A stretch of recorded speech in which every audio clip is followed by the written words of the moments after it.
How to log into your Spotify Lite. Hello everyone, my name is Smal and in this video I'm gonna show you how you can open and log into your Spotify Lite. First of all, what you need to do is go on the Google Play Store or App Store, and on the search bar you need to search for Spotify Lite from here. After you search for the Spotify Lite, you will see an option like this. Since this is not available in my region, I can use VPN or other websites, other applications to install this. But if it is in available on your device and on your region, then you can simply install and update it. Make sure you have updated the latest version. So after you install it, you just need to open your Spotify Lite as well. After opening the Spotify Lite, it will show you the option of sign in and login.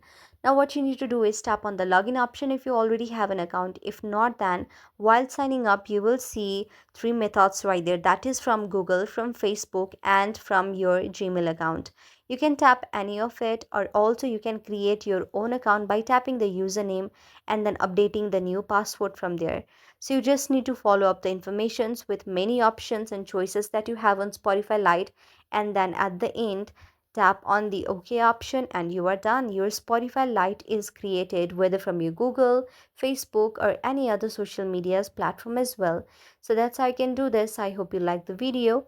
If you like the video, then please do hit the thumbs up and subscribe button, and also comment in the comment section below.